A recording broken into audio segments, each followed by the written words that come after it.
gracias por poner a grabar, Raquel. Bueno, le damos la bienvenida a todos. Está presente la doctora María Gabriela Sánchez Negrete, directora de la carrera. Hola, Gabriela.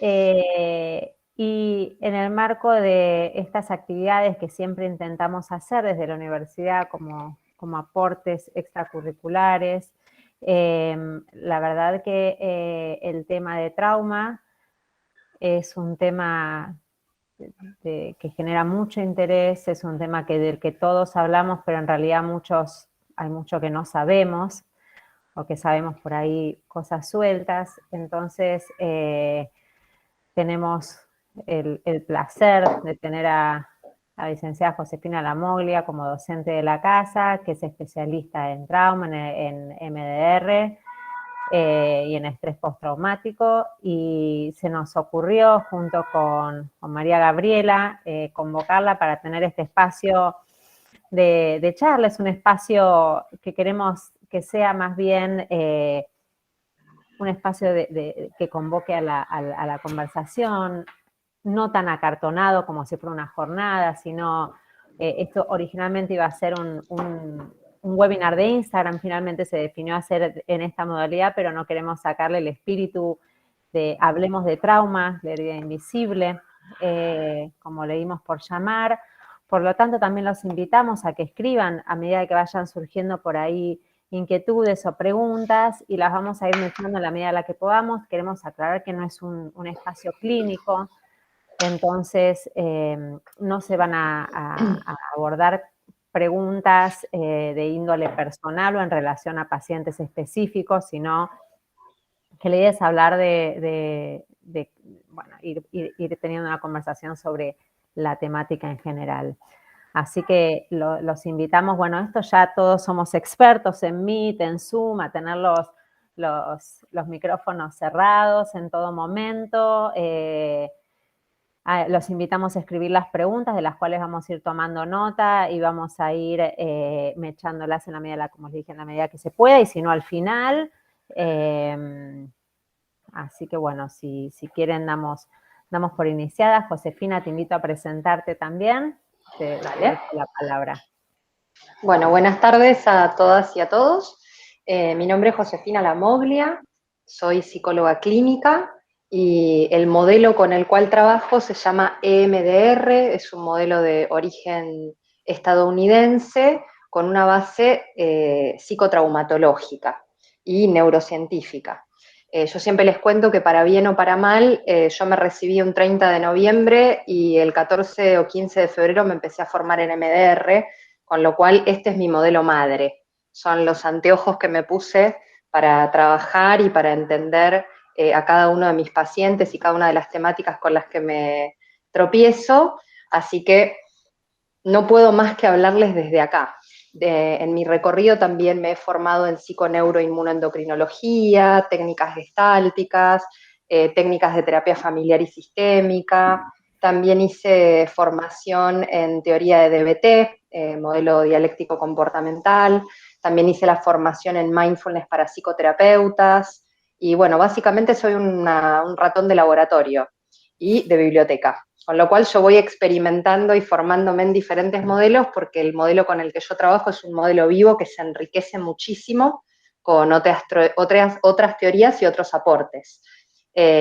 Así que bueno, la idea que teníamos con Gabriela y con Vivi hoy era acercar un poco esto del trauma, porque como decía Vivi, se habla mucho y se sabe poco en general. Lamentablemente yo creo que esta debería ser una temática que se enseñara desde la escuela. O sea, deberíamos tener una materia que se llamara psicotraumatología, y si no es en la escuela, aunque sea en nuestra formación de grado como personal de salud, para quienes somos personal de salud, pero por lo menos yo no tuve esa suerte, y la verdad que no sé si hay universidades en Argentina que tengan psicotraumatología como materia troncal en la formación. Me parece que no, ¿no? No, una picardía. Al menos por ahora. Al menos por ahora. La verdad que estaría bastante bueno porque amplía mucho la mirada, como para Entonces, entender. empecemos por eso entonces. Dale, Si te parece, de José. una. Contanos por qué. ¿Por qué es tan importante la psicotraumatología y Mm. cómo entendés vos, ¿no? Contanos cómo Ujú, entendés vos qué es un trauma, como para arrancar así ya de ujú. lleno. Bueno, hay como una definición bastante popular y generalizada de lo que es el trauma.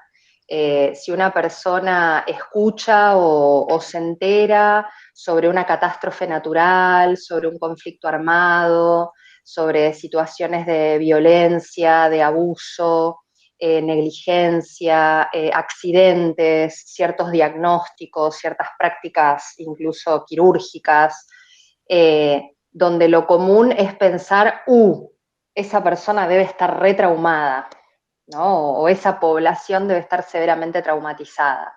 Entonces, esto responde a que todos tenemos en el imaginario esta cuestión de que aquellos eventos donde las personas percibimos, y es importante esto de percibimos, un riesgo para nuestra vida, nuestra integridad o la de nuestras personas significativas, estamos hablando de una situación o de un evento, de una experiencia potencialmente traumática.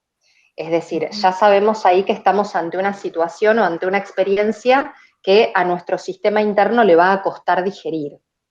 Yo siempre hago el paralelo con mis pacientes le digo, es como que te pongan adelante una porción grosera de papas fritas con queso cheddar derretido, con pedazos de panceta y huevo frito. Ya sabemos que en esa situación estamos adelante de una comida pesada, ¿no? Una comida que no va a ser fácil de digerir. Ahora, porque nos encontremos adelante de una comida pesada, no significa necesariamente que nos vayamos a indigestar. Es una comida potencialmente indigestante, pero no es igual indigestión. Esto explicaría Ahora, por qué algunas personas se indigestan y otras y no ante otras la misma no. comida. Exacto. Cuidado, Patricia, porque estás con el micrófono abierto. Ojo con tu privacidad. Ahí está. Eh, exacto, es decir, esto es potencialmente pesado. Ahora, ¿de qué va a depender que podamos o no digerirlo? En esta metáfora, físicamente y de lo que estamos hablando psicoemocionalmente. Va a depender de las herramientas que la persona tiene en ese momento y del contexto que acompaña ese evento. No es lo mismo un estómago o un sistema digestivo que recibe esta porción pesada y de repente tiene colon irritable o de repente está atravesando un episodio de gastritis o de repente está por encontrarse comiendo ese alimento durante una discusión.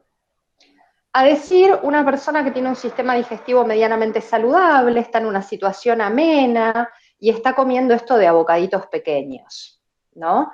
Estas son cuestiones que van a influir un montonazo en torno a cómo va a caer eso. Y con el trauma pasa lo mismo. Ahora, la mayoría de las personas se entienden trauma solamente por estas cuestiones muy universalmente, potencialmente traumáticas, ¿no? Las que acabo de nombrar. Y es lo que en el modelo con el que yo trabajo, que es modelo EMDR, entendemos como situaciones de trauma con T mayúscula, con T grande. Pero también desde este modelo hablamos de situaciones de trauma con T minúscula, con T pequeña, que son situaciones donde no necesariamente la persona entiende que hay riesgo para su integridad o la de sus seres significativos, pero sí hay un corte en la forma en la que percibe el mundo. Por ejemplo, cuando una persona a muy temprana edad recibe la humillación de una maestra o de un maestro, o de repente cuando una persona se cae de la bicicleta y lo que recibe del otro lado es, sos estúpida. Es Ok. decir, acá hablamos de la diferencia entre 1 kilo de piedras y 1 kilo de plumas.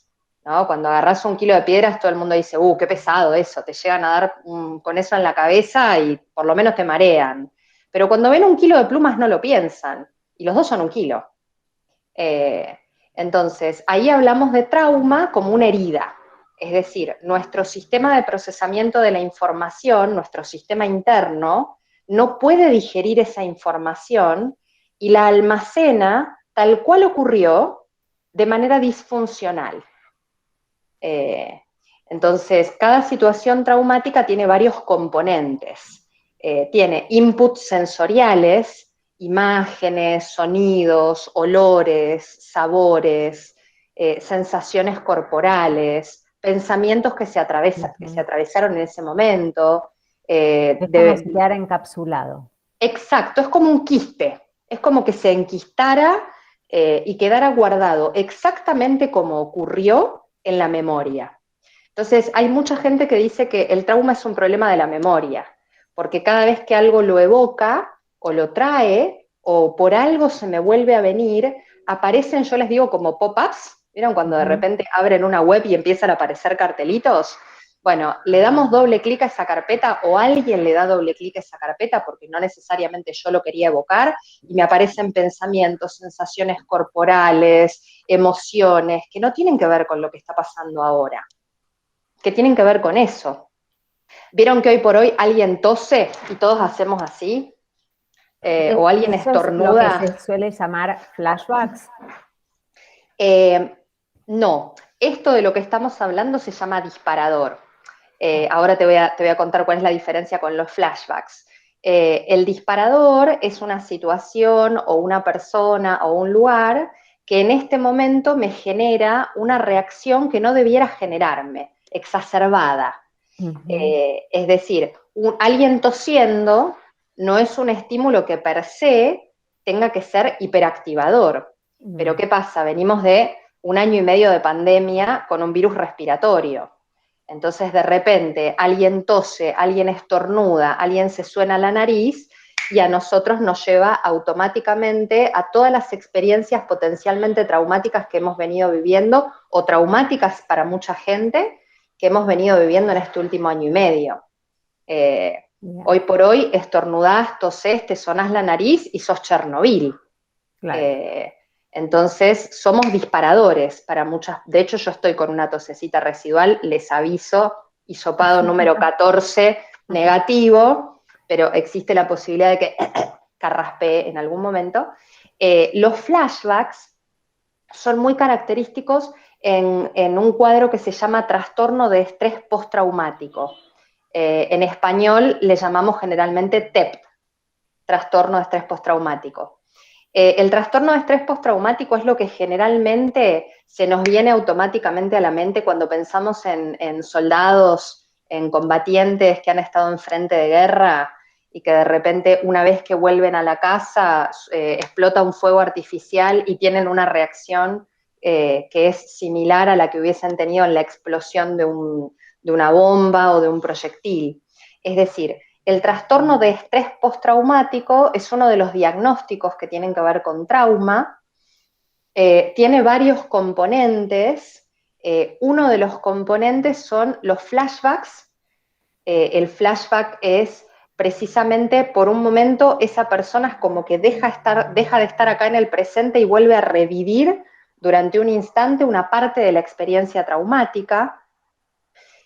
Lo más es espantoso, imagínense, lo más característico del TEP son los pensamientos intrusivos, es decir, la persona está haciendo algo en su cotidianeidad y se le aparecen de manera, como dice la palabra, intrusiva, es decir, yo no puedo correrlo, no tengo dominio sobre esto. También componentes que tienen que ver con aquella situación traumática, las pesadillas vívidas, que son una forma de precisamente reexperimentación, pero durante la actividad onírica.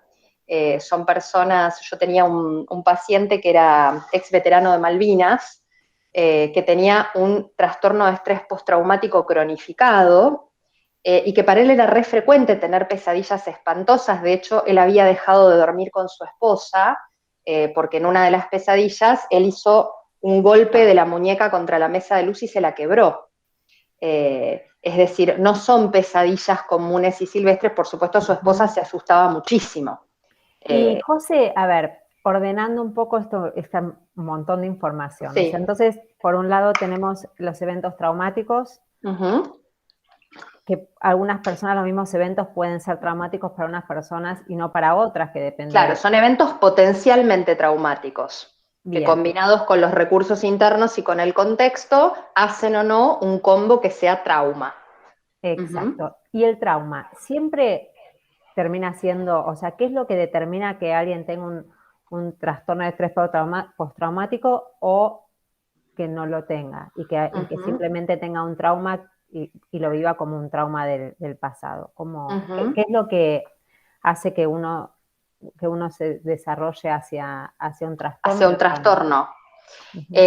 Bueno, el trastorno precisamente lo que tiene son varios ítems diagnósticos que, como te decía, incluyen la reexperimentación, los pensamientos intrusivos, la irritabilidad, las conductas evitativas. Es decir, se tiene que dar todo este combo durante un periodo de tiempo prolongado para que podamos hablar de un trastorno de estrés postraumático. Con respecto a los traumas, todas las personas tenemos traumas. Eso es otra pregunta que te quería preguntar. Si todas las personas tenemos traumas. Sí, ¿sabe cómo lo notan? A mí me da mucha gracia cuando por ahí algún colega que no trabaja con el modelo que trabajo yo, me dice, te voy a mandar a mi paciente porque tiene trauma. Entonces vos trabajá el trauma con mi paciente y después mi paciente vuelve a trabajar conmigo. Bueno, digo yo.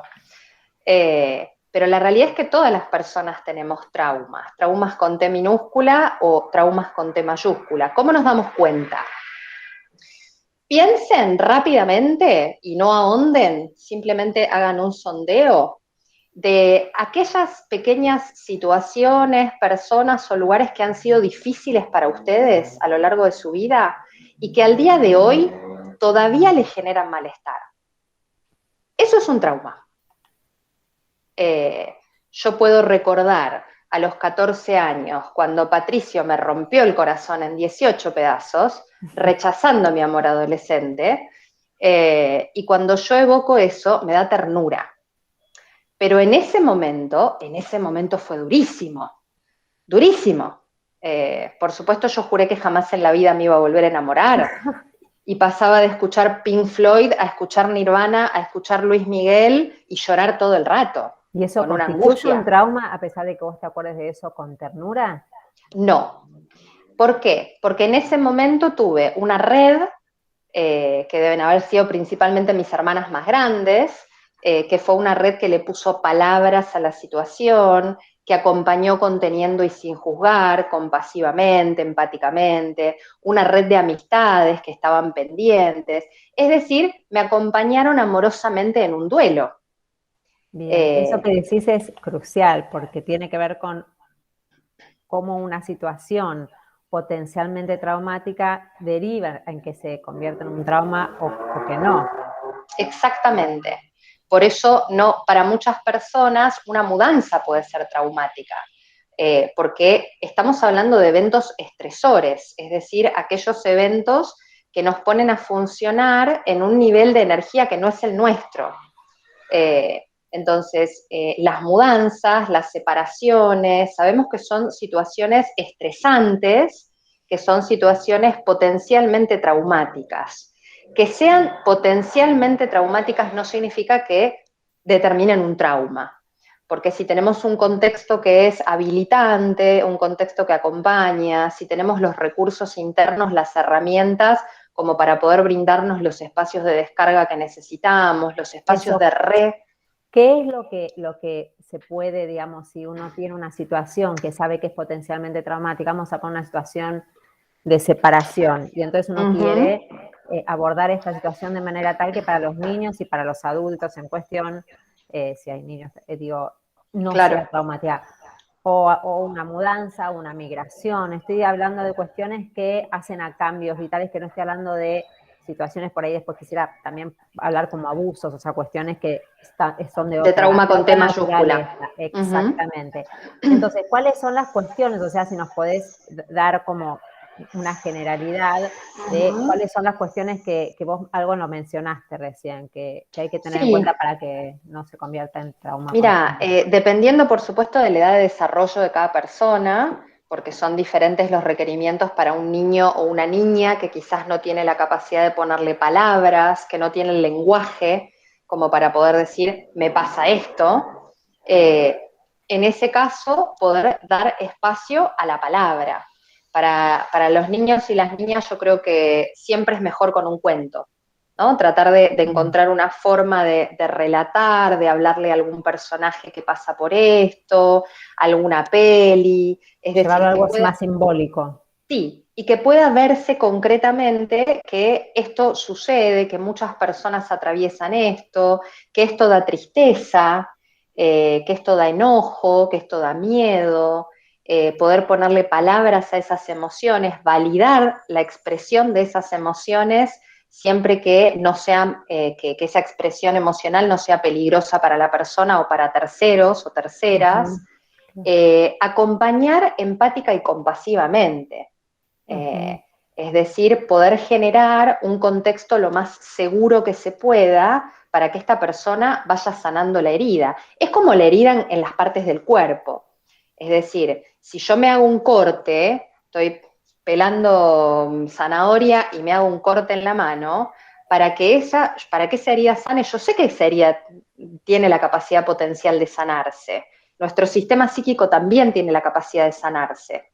Lo que tenemos que hacer es generarle un contexto que sea adecuado. Si yo esa mano no me la lavo y la expongo a patógenos, si yo esa mano la sigo utilizando como si no tuviese ese corte, Claro, si es no me como pongo habilitar y darle espacio a al lo que proceso implica natural. y a todas las emociones. Ah, perdón, te interrumpo porque Elsa Sí, hizo una pregunta, sí.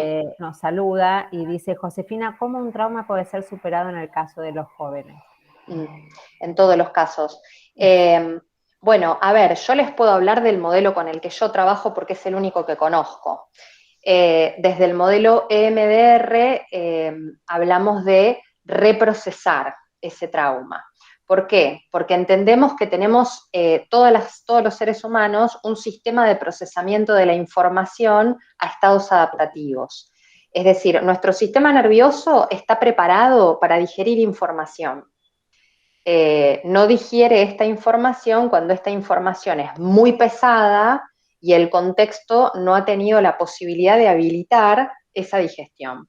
Entonces, a través en el modelo MDR, que es un modelo que tiene 8 fases de trabajo y abarca las 3 vertientes, es decir, trabajamos con lo que ocurrió en el pasado, trabajamos con el efecto que eso genera en el presente y trabajamos con la visualización de cómo va a ser el futuro cuando nos encontremos con situaciones similares a las que en el presente nos generan malestar. ¿Cómo lo hacemos desde este modelo? Desde este modelo utilizamos para trabajar específicamente con la situación traumática una herramienta técnica que se llama estimulación bilateral. Y la estimulación bilateral básicamente lo que hace es imitar un mecanismo que nuestro propio cerebro tiene y es lo que ocurre aparentemente cuando estamos en la etapa del sueño REM. ¿Vieron las de movimientos oculares rápidos? ¿Vieron cuando una persona está durmiendo que en algún momento del sueño, los mamíferos en general, con los perros, los gatos también lo vemos, que por momentos están durmiendo pero hay un movimiento con los párpados? Si a esa persona la metemos adentro de una máquina de resonancia magnética, vamos a ver que hay una terrible comunicación interhemisférica entre los dos hemisferios del cerebro. Los dos hemisferios de nuestro cerebro reciben y almacenan información distinta. Y parece que es en ese momento del sueño, en el sueño MOR en español o el sueño REM en inglés, donde el cerebro recopila la información de ambos hemisferios y la integra en un relato. ¿No? ¿Vieron cuando uno tiene que ir a rendir un examen y las abuelas decían, no vayas sin dormir, dormí por lo menos una noche bien? Bueno, eso es real, eso es neurocientífico. Nuestro cerebro necesita por lo menos 4 pasadas por los diferentes ciclos de sueño para que esa información se organice, se ordene.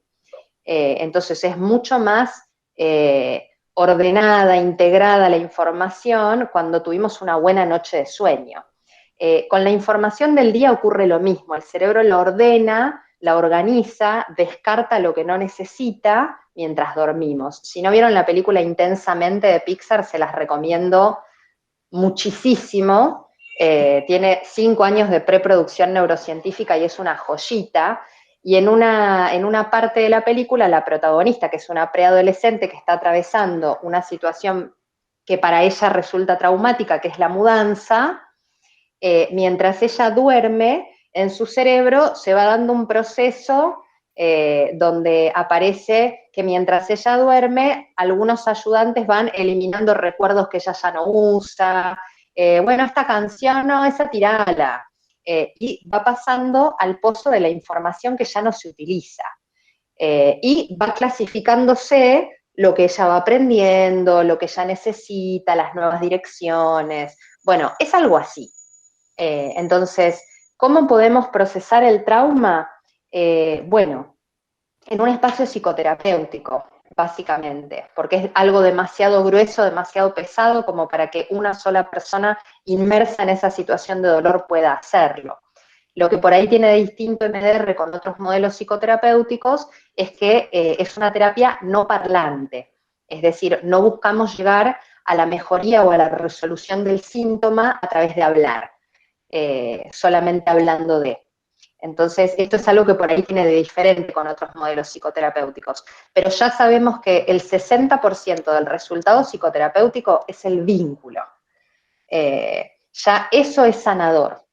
El hecho de que una terapeuta o un terapeuta pueda alojar compasivamente a la persona con su dolor, pueda validar su experiencia, pueda psicoeducar con respecto a qué nos están diciendo estas emociones o estos pensamientos que se nos vienen, sin juzgar, sin pretender que eso sea diferente, con curiosidad y con una presencia genuina, eso es gran parte del camino de la cura del trauma. Me fui por las ramas, como Entonces, no, siempre. está bien. Entonces, digamos, yo te ordeno, a ver si entendí bien, en un contexto terapéutico, con las condiciones, digamos, del vínculo terapéutico, de la relación, como dijiste recién, del vínculo empático, compasivo y de habilitación, se trabaja en las cuestiones del pasado, del presente y del futuro en relación a esta situación traumática por medio de un método que es el método del, ¿cómo se De la llama? estimulación bilateral. De la estimulación bilateral por medio del movimiento de ojos. Y así es Exacto. como se trabaja el trauma desde tu modelo. Exacto. Bien. De hecho, la Organización Mundial de la Salud recomienda para el tratamiento del trastorno de estrés postraumático dos modelos, la terapia cognitiva conductual y el EMDR, con resultados bastante similares. Bien, creo que hay algo que es muy importante en lo que decís y que tiene que ver con los otros modelos con los que se trabaja desde, bueno, vamos a hablar desde los modelos más cognitivos, que es la incorporación últimamente también se está trabajando mucho con estos componentes de el recorrido, como vos decís, de todo este trayecto de la experiencia traumática desde el pasado hasta el presente, mirando hacia el futuro, desde una mirada, como vos decías recién, desde la habilitación de las emociones, desde la mirada compasiva hacia sí mismo, desde la noción de que la persona no provocó lo que le sucedió, ni tampoco provoca la situación por la que está atravesando, que es la situación de estrés postraumático. Entonces, creo que yo te complemento también, digo, esto que vos decís con otras maneras de trabajar que me parece que son muy complementarias. Uh-huh. Sí, absolutamente. Yo no puedo hablar de otras maneras de trabajar porque soy un ignorante. No, Yo puedo bueno, contestar desde la mía, pero no es porque la considere superior, sino porque es no, la no. que conozco yo.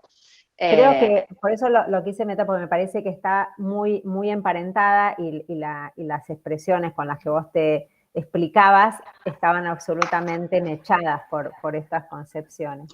uh-huh. Patricia, desde Bolivia, nos hace una pregunta que, si bien nosotros pedimos que no trajeran situaciones clínicas, ella comenta una situación que por ahí, fíjate cómo la podés responder. Dale.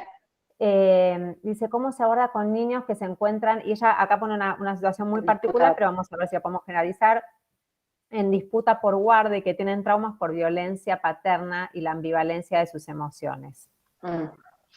Bueno, a ver, primero, si esa situación está en curso, hablamos de un trauma proceso.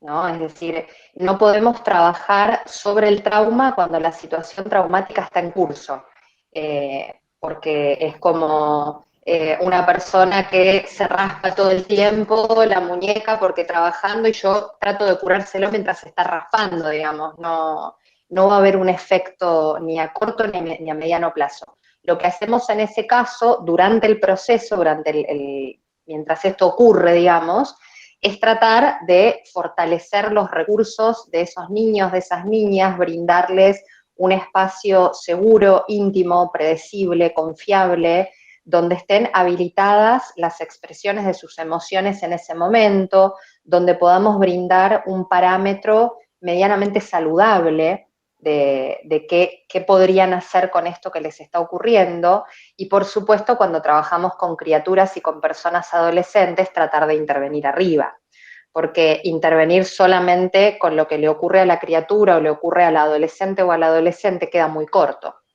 Ya sabemos que gran parte de que esto se transforme en trauma depende del contexto. Entonces, si yo estoy cuidando o tratando de cuidar en 1 hora a la semana a ese niño, niña o adolescente, pero después la devuelvo a un contexto que está siendo tóxico para su desarrollo, queda muy corto, queda muy pobre. Entonces, hay muchas cosas que podemos hacer con la criatura o con la adolescente o el adolescente, pero ahí el mayor trabajo está con las partes adultas. Porque si las partes adultas no aprenden una forma distinta de llevar esta situación, entonces eso automáticamente cae en catarata hacia el escalón que está por debajo, que es el de las criaturas y los adolescentes. En EMDR tenemos una adaptación de la forma de trabajar del protocolo, de hecho yo trabajé muchos años con criaturas y muchas veces con divorcios o separaciones judicializados, con situaciones espantosas, y la verdad es que el trabajo con los niños era la parte mínima. Después es mucho el trabajo con la intervención familiar, pero esto es dentro de todos los modelos, ¿no? Muchas veces se cae con una convención muy antigua de que los chicos no entienden. Como los chicos no entienden, no les expliquemos demasiado, total no entienden. No hablemos de eso, porque si hablamos de eso los traumatizamos, no, al contrario. Claro, el concepto eso es lo contrario, o sea, lo que no se habla justamente. Es muy antiguo, eso es muy, muy es antiguo. Lo que queda. Gracias, José. Raúl hace una pregunta también muy puntual, dice, ¿los niños institucionalizados a pesar de sus traumas quieren volver a su contexto? Ahí hablamos seguramente de lo que en MDR llamamos casos de trauma complejo. Es decir, ¿a qué llamamos casos de trauma complejo? A personas que han estado expuestas a situaciones traumatizantes desde muy temprana edad. Es decir, donde hay un cerebro que se desarrolla en situación de trauma. Un cerebro que se desarrolla en una situación medianamente segura, medianamente estable, con lugar para la intimidad, con acceso a cubrir las necesidades básicas, es un cerebro que se va a desarrollar hacia una conducta prosocial. Es decir, donde lo que va a primar es la búsqueda de contacto social, el enriquecimiento de la experiencia, y en segundo plano va a aparecer todo lo que tiene que ver con las reacciones de defensa, de lucha, huida o congelamiento. Una persona que se desarrolla desde la vida intrauterina, sobre todo los primeros 3 años de vida, en contextos que son violentos, negligentes, abusivos, conflictivos, en un contexto de guerra, de conflicto social, de conflicto armado, es un cerebro al que le va a primar el desarrollo de sus amígdalas cerebrales, es decir, de su sistema de defensa, de su sistema de alerta. Entonces, ahí ya hablamos de criaturas que se desarrollan con una empatía muy escasa y con una hiperreactividad ante determinadas situaciones muy alta. Entonces, estas criaturas necesitan, al igual que cualquier otra criatura, apegarse, tener un vínculo de intimidad, de cercanía con al menos una figura adulta. Y muchas veces esa figura adulta o figuras adultas que están, aunque sea brevemente disponibles, también son figuras severamente traumatizadas, con lo cual tienen muy poca disponibilidad para un vínculo de apego seguro. Entonces, estas criaturas generalmente se desarrollan con una cuestión disociativa de base. Es decir, quiero acceder a esta persona adulta que de vez en cuando es buena conmigo, pero esta persona adulta me golpea o es negligente o me insulta o me asusta o me abusa, pero igual necesito apegarme. Entonces se generan reacciones de lucha, huida, congelamiento y apego al mismo tiempo. Son vínculos muy conflictivos y generalmente son apegos desorganizados. Entonces, que estas criaturas quieran volver a esas figuras o a esos hogares que han sido potencialmente peligrosos o directamente peligrosos no es nada sorprendente. No tiene que ver ni con masoquismo, ni con que ya están arruinados o arruinadas, tiene que ver con que ese es el afecto que conocen. Y cualquier otro modelo de cercanía genera alerta. ¿Por qué esta persona es tan buena conmigo? ¿Qué le pasa? O lo que, sí, desconfianza, poner a prueba el vínculo todo el tiempo, lo que vemos en casos de adopciones muchísimas veces, quienes trabajamos con personas adoptadas y con familias adoptantes, vemos esto todo el tiempo. Son criaturas con mucha desregulación emocional, porque para que puedan autorregularse tiene que haber habido al menos una figura que se autorregulara y le modelara y le enseñara a regularse, que generalmente no hay. Si además pensamos que las criaturas que están en hogares o en instituciones son criaturas que no es seguro que estén con sus familias, pero tampoco están en estado de adoptabilidad, o están en un estado de camino hacia la adoptabilidad, que es totalmente ansiógeno. Entonces, este contexto en el que estás quizás es un poco mejor que aquel, pero tampoco es el ideal. Y estamos hablando de cerebros que se están desarrollando, que entienden esto como normal. Esta es la lectura de la normalidad. Entonces, no sé si esto responde a tu pregunta, pero es un contexto demasiado complejo como para responder en una línea. Comentaste, hiciste mención, te agradece Raúl, hiciste mención de cuestiones que a mí me parecen muy relevantes en cuanto a que quien ha sido traumatizado probablemente también genera un vínculo traumatizante.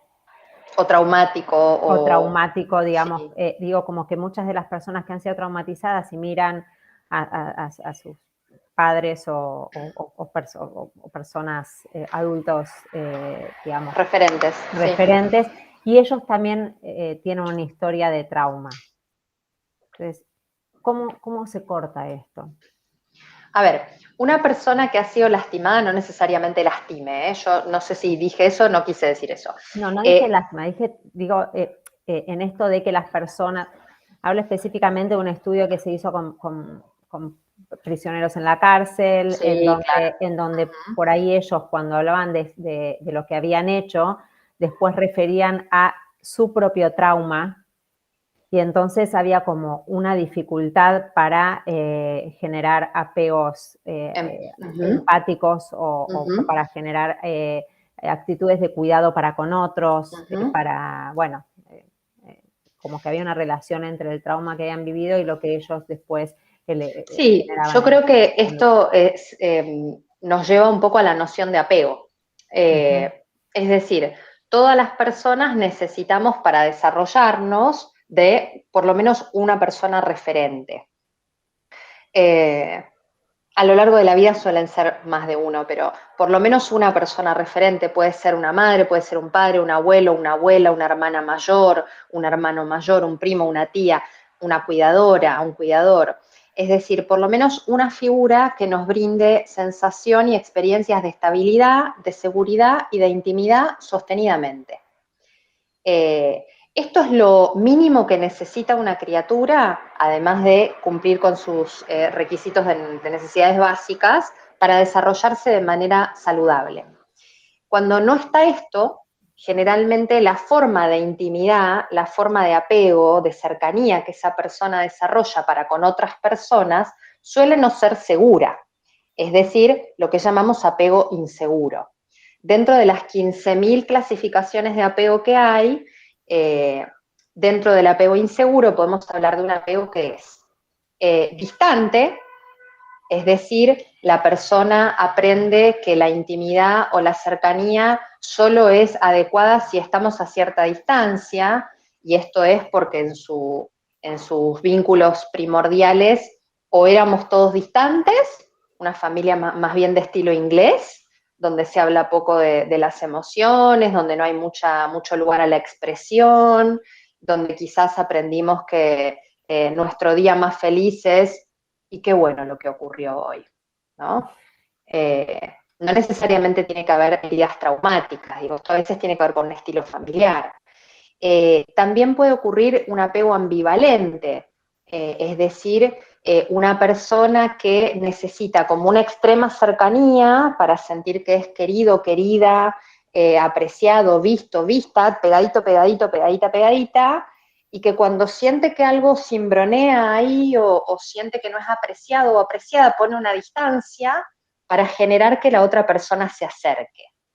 Es una distancia de date cuenta que estoy enojado o enojada y te voy a ignorar y ahora rema para volver a mí, ¿no?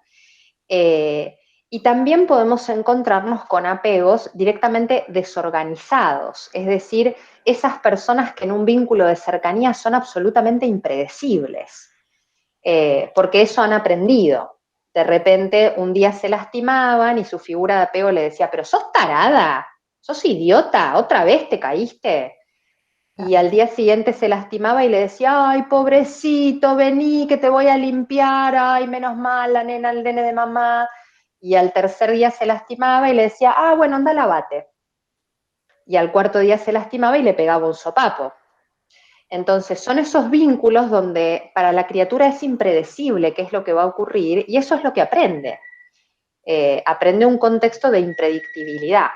Entonces, muchas veces, habiendo vivido ese apego, el apego que la persona adulta tiene con sus vínculos más cercanos, es más sano. No necesariamente es como ese. ¿Por qué? Porque tuvo otros modelados, porque tuvo de repente otras figuras, familia, amiga que le daba de almorzar y le acogía de otra manera, maestro, maestra que de repente tenía una mirada amorosa, validante, amigos o amigas durante su secundario que le hicieron sentir parte, que le enseñaron del compañerismo. Entonces, el apego es el que sostenemos toda la vida. Esa es la mala noticia. La buena noticia es que les vamos haciendo upgrades. Podemos ir sanando, podemos ir emparchando, podemos ir reaprendiendo. Entonces puede ser que, digamos, esa experiencia de apego inestable, o sea, desorganizada o apego distante, no se convierta en un trauma. Ahí hay trauma de apego. Ah. Lo que tenemos que hacer es trabajar en la vertiente del pasado, con esa experiencia o esas experiencias traumáticas, con los efectos que eso genera en mis vínculos en el presente, hoy por hoy, y con qué es lo que deseo a futuro con respecto a estas experiencias en el presente que me traen problemas, porque la persona no cae a terapia salvo que tenga una piedra en el zapato, por lo menos no mis pacientes. Yo no recibo pacientes que vienen a decirme, me gustaría potenciar mis cualidades. No me ha ocurrido nunca en 11 años de profesión.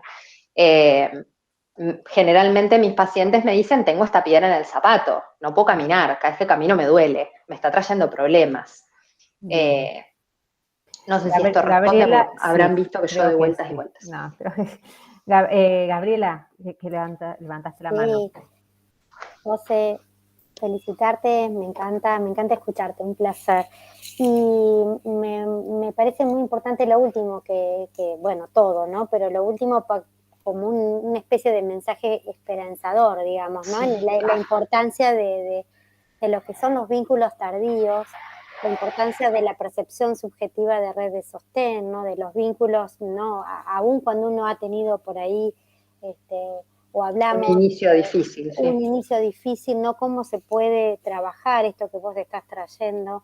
Digo, me pareció también fantástico como algo más esperanzador, ¿no? En este sentido me pareció muy, muy interesante. Y de hecho se está muy estudiado el tema de las redes la importancia de la red de sostén, ¿no? Sí, claro. En amortiguar el impacto. Tutores de resiliencia. Claro. Sí, claro. Y en la importancia de los vínculos tardíos, ¿no? Bueno. Absolutamente. Sí, lo que muchas veces se ignora es que el trauma no tiene solamente un efecto psíquico. El trauma tiene un efecto psíquico, tiene un efecto cognitivo, tiene un efecto físico, tiene un efecto vincular y por lo tanto tiene un efecto social. Entonces, no es solamente la persona y su dolor. La persona y su dolor puede tener un impacto físico porque somos seres psico, neuro, inmuno, endocrinológicos. Entonces, lo que nos afecta a nivel psicológico impacta a nivel de sistema nervioso, impacta a nivel de nuestro sistema de defensas, impacta a nivel de nuestro sistema hormonal. Entonces, si yo me siento de esta manera y me desenvuelvo de esta manera, impacta en mi círculo cercano y lo que le ocurre a mi círculo cercano se difumina como una mancha de tinta, para lo saludable y para lo patológico, de ambos lados, digamos. Pero sí, por supuesto que hay esperanza porque esto se trabaja. Incluso vos metés a una persona con un trastorno de estrés postraumático en un resonador magnético y vas a ver una amígdala cerebral hiperactivada y una corteza prefrontal achatada. Y después de un tratamiento integral, metes a la misma persona en un resonador y vas a ver la amígdala cerebral contraída y la corteza prefrontal un poco más desarrollada. Y con un sistema límbico también más desarrollado, que es lo que nos permite la conexión emocional. Por supuesto que a mayor cantidad de trauma, a menor edad y más prevalencia en el tiempo, más trabajo lleva y por ahí más pequeños son los efectos. Pero siempre hay efectos. Siempre hay un margen de recuperación. Por supuesto que sí. Bueno, la verdad es que nos quedamos ya casi sin tiempo. Hay algunas preguntas. Paula Soldini comenta, algo que están hablando recién María Gabriela y vos, dice, el origen no es el destino, leí en algún lado. Elsa hace una pregunta, yo no sé si vamos a poder contestarla porque es muy amplia y tiene que ver con otras cuestiones también. Dice, disculpa que vuelvo a preguntar, disculpa Elsa, no había visto tu pregunta antes. ¿Un familiar cómo debe ayudar a una persona con problemas de depresión con intento autolítico? No sé qué sea así. Autolesivo. Autolesivo debe ser. Es una pregunta muy, muy amplia. Supongo que se está refiriendo a algo como, no sé, en relación al trauma, por ahí como una consecuencia de un trauma. No vamos a poder contestar hoy esa pregunta porque... No, a grandes rasgos podemos decir un acompañamiento amoroso, validar y aceptar a la persona como está y como es, pero incluso Vivi, Gabriela y yo, que somos profesionales de salud mental, como profesionales de salud mental te podemos decir que como familiares eso es simplemente amar a la persona que la está pasando mal de la mejor manera que salga, y poniendo los límites. Y poniendo los límites que necesitemos poner con respecto a nuestro propio autocuidado, porque no hay mucho desgaste de la familia y del contexto cuando una persona está padeciendo severamente. Entonces, eso es para desarrollar en un taller o en un seminario directamente, ¿no? Me parece que sería una falta de respeto darle mucho más, tirar así como tips de revista. Sí, tal cual. Sí. Ya estaríamos cerrando, nos quedan 3 minutos porque empezamos más tarde. Si alguien quiere hacer alguna otra pregunta, este es el momento. Ya estamos casi sin tiempo. Si no, yo quiero pedir disculpas porque no me presenté. Para los que no me conocen, al inicio mi nombre es Viviana Mala, yo soy la directora del Departamento de Psicología y Ciencias Pedagógicas. Siempre me olvido de presentarme como si, no sé, Vos das por asumido que te conocemos. Sí, tal cual, no sé, porque arranco y directamente presento a los otros, así que pido disculpas y me presento tardíamente. Quiero agradecerte, Josefina, por tu dedicación, por las explicaciones y por las respuestas claras. La verdad que a mí me ayudó mucho a entender otros aspectos del trauma y del trastorno del estrés postraumático, como vos decís, que tanto se habla y es un tema enorme y que realmente hoy nos convoca desde desde muchísimos lugares. También se está hablando de trauma social, como otra gran, es para otra charla. Luego de la pandemia, luego de un montón de situaciones que se están dando a nivel mundial. Pero bueno, vamos a lo que podemos abarcar nosotros. Te agradezco muchísimo, le agradezco también a María Gabriela, a la gente de la universidad, a Raquel, que siempre está ahí atrás de cámara, sería, ayudando, y a todos los asistentes por las preguntas interesantes, por la participación y por la valoración del espacio. Y Gabriela, si quieres decir algo más, y Josefina. Aprovecho a saludarlas y a saludarlos a todos. Y bueno, José, agradecerte nuevamente tu predisposición, excelente, la verdad, la charla convoca para hacer futuras charlas o talleres. Bueno, agradecerte también, Vivi, por el apoyo para que este espacio haya sido posible, y Cari también, que es la directora de psicopedagogía de KS. Y bueno, agradecerles a todos, desearles un lindo fin de semana. A quienes tienen la suerte de tener a sus mamás, saludarlas si quieren hacerlo, a quienes son madres también. Y de mi parte, nada más. Para los que no son de acá, claro que acá es el Día de la Madre, sí, por el domingo del mundo fue más en Argentina. Es verdad. Yo lo único que, bueno, agradecerles mucho el espacio. Bueno, KS en esto tiene una apertura maravillosa y es muy lindo formar parte del plantel, que siempre es muy abierto a estas sugerencias y a estos lugares poco comunes. Para quien quiera leer algo sobre esto, les recomiendo mucho un libro que se llama El cuerpo lleva la cuenta. Sansón, te vas a tener que bajar, perdón, que es este.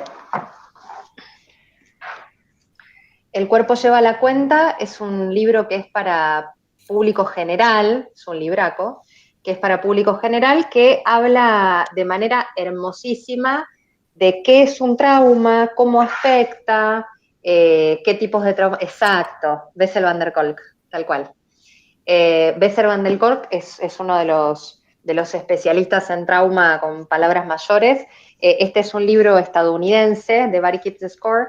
Se consigue en versión digital, no sé si, yo me lo traje de afuera, no sé si se edita acá en Argentina, pero en versión digital sí se consigue, y si alguien tiene la suerte de que se lo traigan, les diría que lo aprovechen, porque la verdad que como para nociones de trauma básicas y medias es excelente, es hermoso, muy, muy hermoso. Así que se los recomiendo un montón. Y si quieren, ¿tienen algún mail, Vivi, donde puedan dejar alguna duda, consulta? ¿Querés dejar el mío en caso de que...? Dale, dame tu mail. Dale. Y si querés escribirlo anotarlo, directamente. claro, lo anoto directamente. Acá en el chat. Así directamente ya te contactan. Te contactan a vos. Es jlamoglia ks.edu.ar. A ver si lo escribí bien. Sí. Cualquier otra duda, consulta o comentario que por ahí les quede en el tintero y no hayamos podido abarcar, no duden en escribirme, no hay ningún problema. Y bueno, muchísimas gracias por el espacio. La verdad que para mí siempre es un placer. Muchísimas gracias a vos, gracias a todos. Buen fin de semana. Gracias, Cari, que no te agradecí. Cari Ibarnes, la directora de psicopedagogía. No siempre se olvida de alguien. Bueno, y nos vemos la próxima. Enorme gratitud a todos y buen fin de semana. Muchas gracias, buen fin de semana. Buen fin de semana. Buen fin de semana. Gracias.